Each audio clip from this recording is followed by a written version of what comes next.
Hello, this is Vulturefire, and it's time for the 10th and final part of my field guide for the Vortex. This part is, of course, about the third form of Draera, Formless Draera.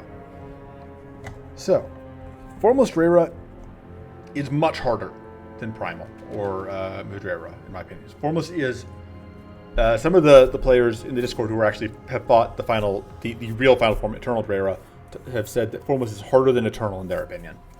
And Formless Draera has two halves to it, a front half and a back half, and it does all status types, it does lots of damage, it does lots of debuff, it gives you lots of blights, and it is, although relatively, it has less bulk than I'm used to thinking of it as having because I'm used to fighting it with idols active. It still doesn't have no bulk. It has 300 health, 700 shield on the front half, and 700 health and 200 shield on the back half, for a total of 1900 combined. Furthermore, the front half is going to start with 4 Divinity, 4 Purity, 4 Plated, Fortress 3, so that's a lot of damage mitigation and a lot of debuff, debuff prevention. And the back half has Permanent Opportunist 1, Fortress 3, and Divinity 5. So to be clear, only the Opportunist is permanent, the other two are not. So lots of damage mitigation across both of them, decent amount of damage mitigation on the back half from the Divinity, and more from the front half from Divinity. So that is, what you're looking at to begin with. Furthermore, the Opportunist. The front Opportunist is 6 damage, 6 shock, 6 arcane, and then it will gain powerful 2. The front half can only get Opportunist if it gets help, basically, from either Idol of Hunt, Idol of Hunger, or Manic Presence Weather. But the back half has the Permanent Opportunist 1, and that is 12 damage, Curse 2, Crystallize 2. The good news is, although this can be annoying, it is only 2 ranks of each debuff, which is relatively simple to cleanse off, and the base damage is relatively low, and it's not like stacking Divinity or anything. And it's not giving you something like Nullify or stealing your mana or giving you Madness or anything like that where tripping or Decay or Bleed, where tripping the Opportunist could just really ruin your day. So that is something to keep in mind, is that these debuffs, absolutely tripping the Opportunist is worth doing if you know that you're going to be able to get value out of drawing extra cards. It is unlike, if it's not outright killing you, tripping the Opportunist is usually going to be something you can afford to do in this fight, more than you can in some others. If you trip Opportunist in, say, Crimson Prowler fight, they give you a billion bleed, and it sucks a lot, and you're big sad. And that is not the case here. So, Formless Draera, I've split it into going turn by turn because we have another instance of multiple enemies that are synced up to do their turns in the same cycle. Formless Draera is on a 4-turn cycle.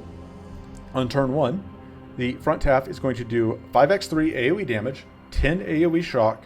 It's going to gain Shock Barrier 2, and it's going to gain Powerful 1. Gain Powerful 1 is honestly kind of funny to me because it's such a nothing compared to the rest of it. But the important thing here is, right out the front, we have enough shock to shock you, because again, remember it has Divinity, so it's plus 20% on all these on all the damage and status. It's going to do a decent amount of damage, AoE. So your summon's also going to have a bad time. If you're Trill will be okay, but if you're summoning spirits or sprites, they're absolutely going to be toast, most likely, unless you can protect them. And then the back half is doing 4 Curse, 4 Frostbite, and 10 Frost, and it's going to increase all these by 2 in case we cycle back around to this card again. So if you go to turn 5, these will be worse on turn 5.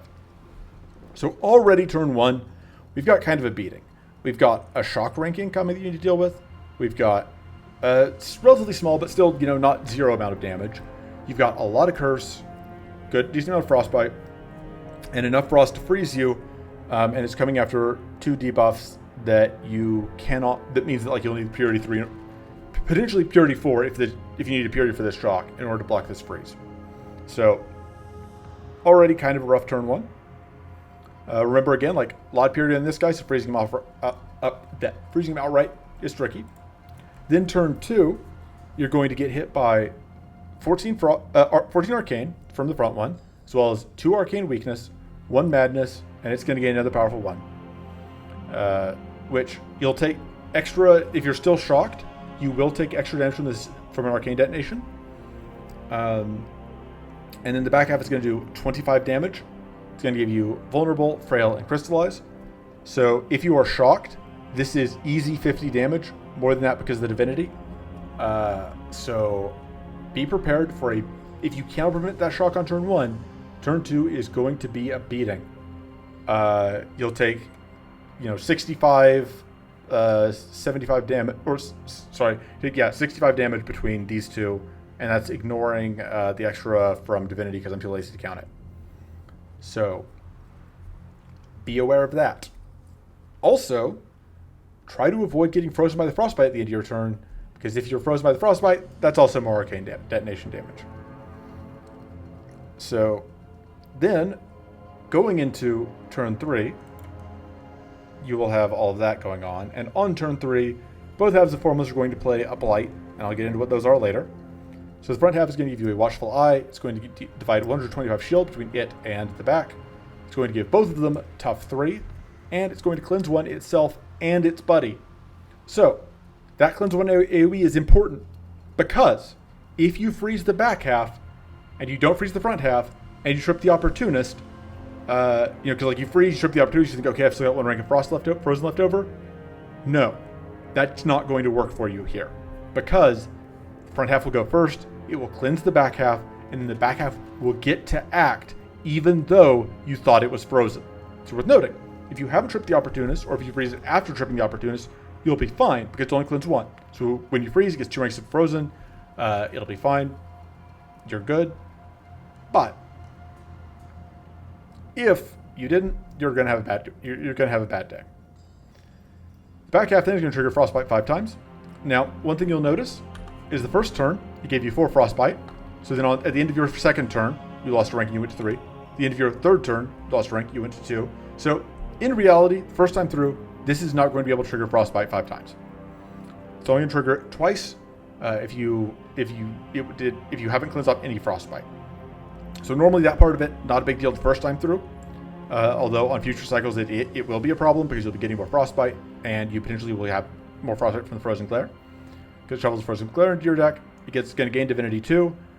Worth noting, this is just Divinity 2 for it. It's going to gain an extra rank of Opportunist so that it can be even more opportunistic on the following turn. So let's talk about those Blights real quick. Watchful Eye. Unplayable. Give 5 shield to all enemies whenever you play a non-mana card with this card in hand. And divide powerful 5 equally among all enemies if it's in your hand at end of turn. And it has Retained.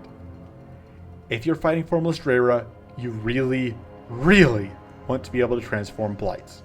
You want something like Reforge, or Frozen Solid, or Devourer's Strike from Idol of Hunger, or Umbral Rights from the new from the Mega Gear Special Meal Quest, or anything. You want some way to get rid of Blights, because otherwise this will get...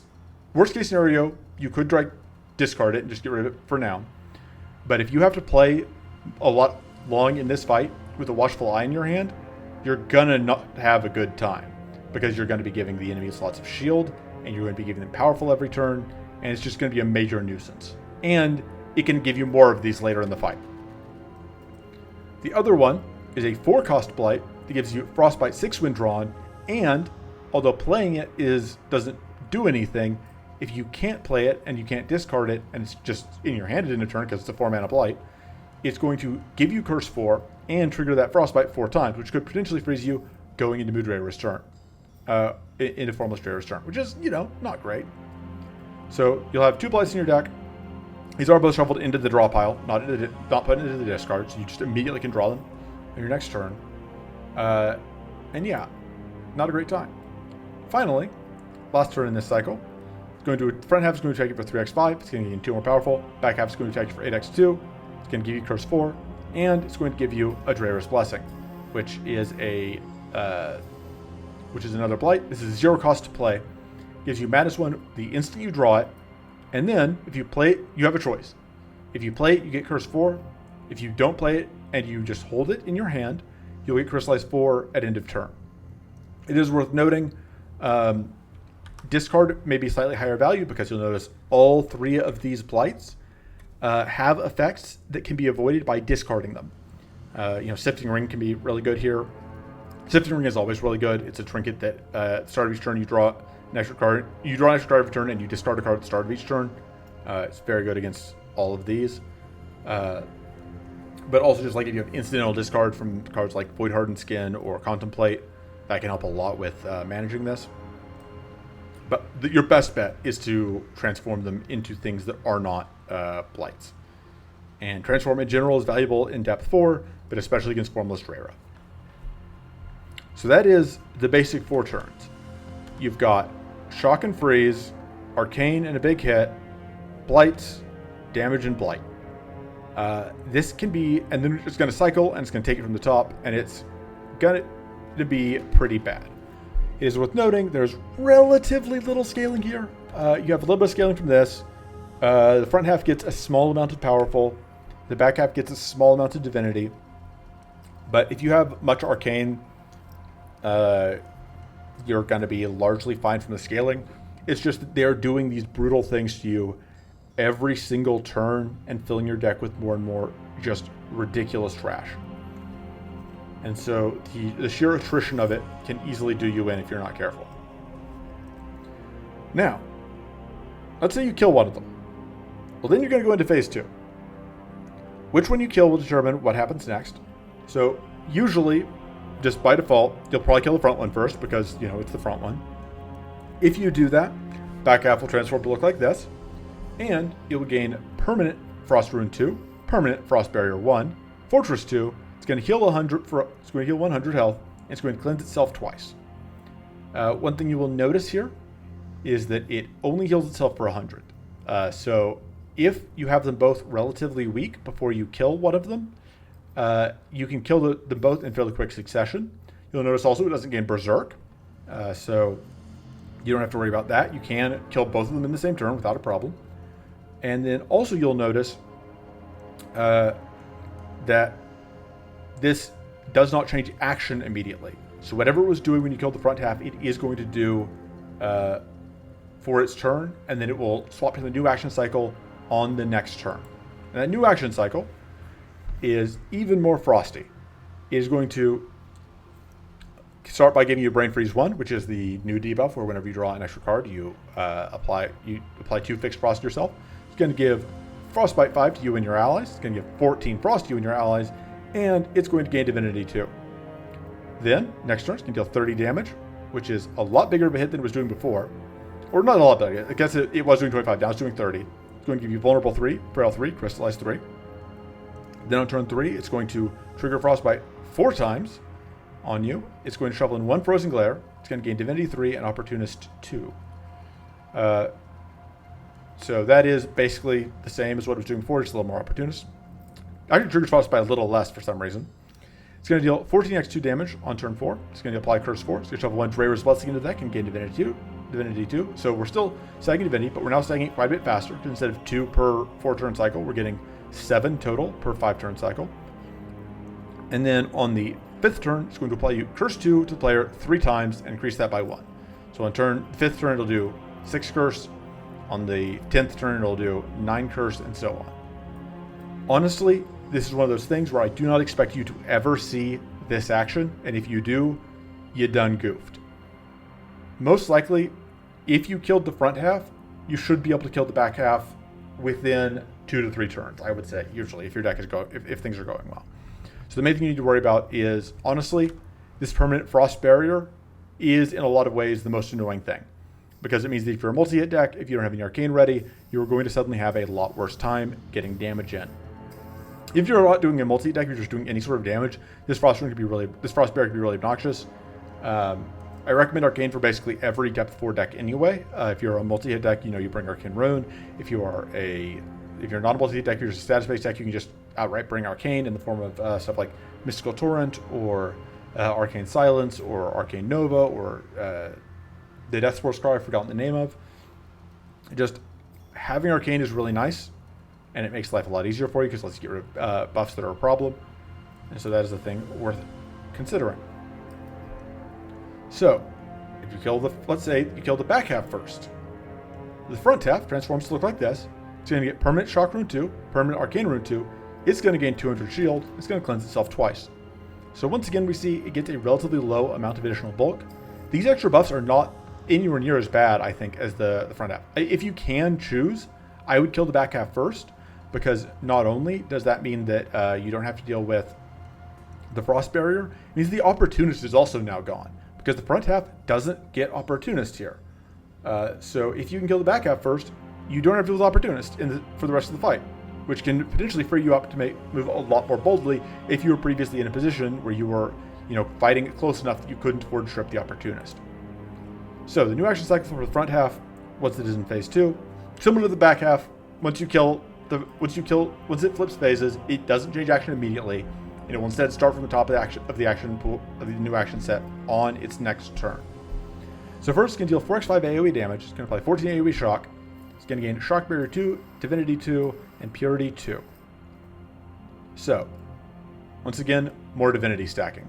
That Divinity stacking is honestly the big concern regardless of which half you kill first. You're going to want to kill the other half relatively quickly to avoid getting overwhelmed by Divinity. Then it's going to apply all of the Arcane. It's going to give you 40 Arcane, which is going to be several detonations. You better hope you don't have any Arcane weakness left over from phase 1. Then it's going to give you Madness 1, and it's going to gain 2 more Divinity. Then on turn 3, it's going to shuffle 2 of those Watchful Eyes into your deck. Those are the ones that have retained, remember? So,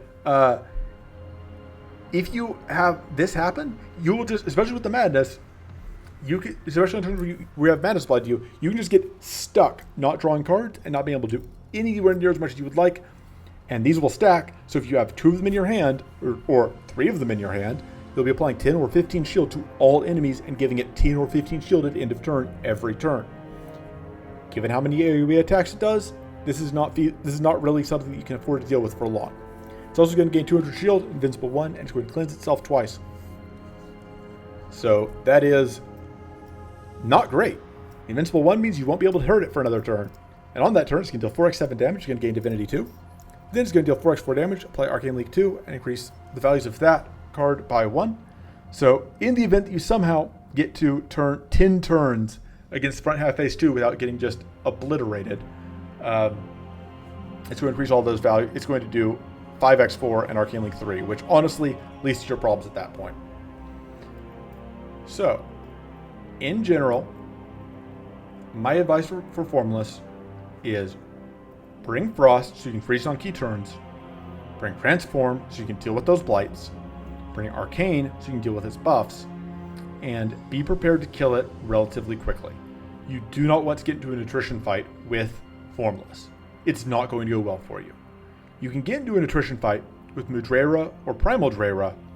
You can't do that with Formless. It's not a good idea. Not unless you're freezing it consistently. If you're playing Rauden, you can do it. You can freeze them. You can spam freezes. You'll be fine. If you have Ultimatum, you can have a better time because you'll be able to at least clean off the Divinity. But if you aren't doing one of those two things, kill them. Kill them quickly. And be very prepared for this fight. I don't have, honestly, amazing advice for you. I've only beaten Formless with Idols active like 3 or 4 times total. This fight has ended a lot of my runs, and often I went from an aspect fight that I was dominating into a Formless fight where I had no chance. This fight may not look like much as I read through it, but I assure you, it's a beating. And it can absolutely end your day. So if you're struggling with it, I don't know. I honestly do not necessarily know what to tell you. So on that optimistic note, that's the end of my field guide to the Vortex. That's it. You're on your own now. This obviously is not the last guide I'm planning to make total, but it is the last guide in this series. I don't have a timetable on when the next guide will be, or I don't have an idea of what exactly it will be. One note is that I do have the ability now, I do have the full list of enemy movesets that I use the Vortex ones for this guide, obviously, but I can keep making them. So if there are other monsters you would like to see a breakdown of all of the actions for, let me know. I may do one of these for White Flame Golem at some point. I may do one of these for Corrupted Khaitan. I'm not 100% certain I have the quest monsters, so I'm going to need to talk to one day about that. Maybe try and put one of these together for a special meal, for example.